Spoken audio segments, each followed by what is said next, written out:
Salut SM2, aujourd'hui on va apprendre à poser des opérations en colonne, des additions et des soustractions avec des nombres décimaux.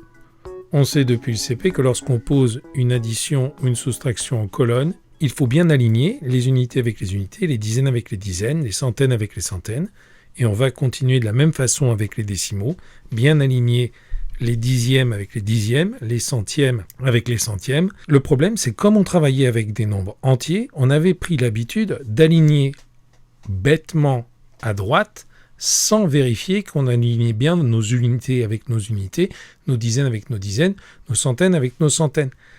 C'était normal parce que le dernier chiffre du nombre, c'était forcément celui des unités. Et ce n'est pas le cas avec les nombres à virgule. Et ça, il faut y faire attention parce que si on fait ça sans réfléchir, on va faire quelque chose comme ça. On va dire, voilà, j'ai aligné.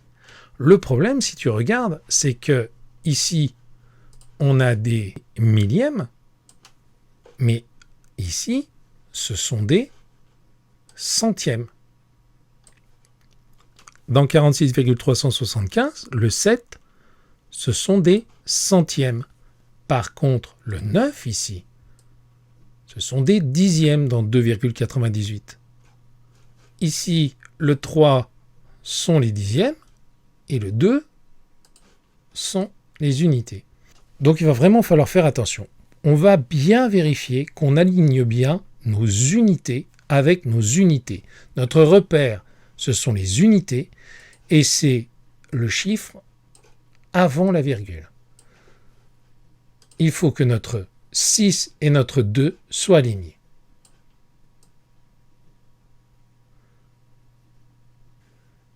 Voilà. Et là, c'est bon. On a bien nos millièmes au-dessus des millièmes. Il n'y en a pas, mais c'est pas grave. Ici, des centièmes avec les centièmes. On va mettre un petit trait jaune. Des dixièmes en dessous des dixièmes. Les unités en dessous des unités. Tout est bien rangé. On peut poser notre opération comme on a l'habitude de le faire. Alors moi, ce que je vais te conseiller de faire, pour être sûr de ne pas faire d'erreur. Et en plus, c'est ce qu'il faudra faire avec les soustractions. Ça va être de regarder en premier combien tu as de chiffres après la virgule. Là, tu as 1, 2, 3 chiffres après la virgule. Ici, tu en as 2. On va mettre tous les nombres avec le même nombre de chiffres après la virgule. C'est-à-dire que celui-ci, 2,98, on le transforme en 2,980. On lui rajoute le 0, on a le droit de le faire, hein. Ce sont des décimaux. Ok, il a 9 dixièmes, il a 8 centièmes, mais on peut aussi dire qu'il a 0 millième, 0 10 millième, etc. On peut rajouter autant de zéros qu'on veut. Par ici, on ne change pas le nombre. Et là, quand je vais poser mon opération, tu vois qu'on aura bien nos unités en dessous des unités. Et là, on va se retrouver dans une configuration qu'on connaît. C'est-à-dire bien aligné de ce côté.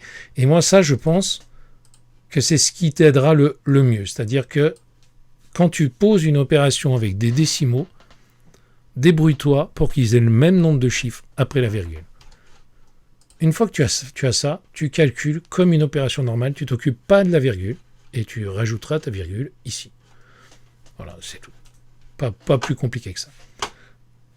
Pour faire la soustraction, ça va être exactement pareil. On va rajouter les zéros qui manquent. 1, 2, 3 chiffres après la virgule, un chiffre seulement après la virgule. Je rajoute 2 zéros. Ces 2 zéros, j'ai le droit de les rajouter. On a déjà vu pourquoi. Et une fois que j'ai ça, je viens poser ma soustraction avec 3 chiffres après la virgule en haut, 3 chiffres après la virgule en bas. Et je la pose comme ça. Comme on a appris à le faire à l'école. 10 moins 5, 5. Ici, retenu.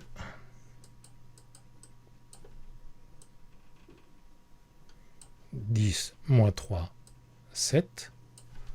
13 moins 3 moins 9, je ne peux pas. Retenu.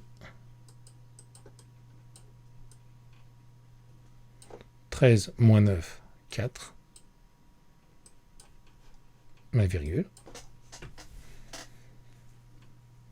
6 moins 8, je ne peux pas. En retenue. 16 moins 8, 8. 5 moins 1, 4. Et c'est parti.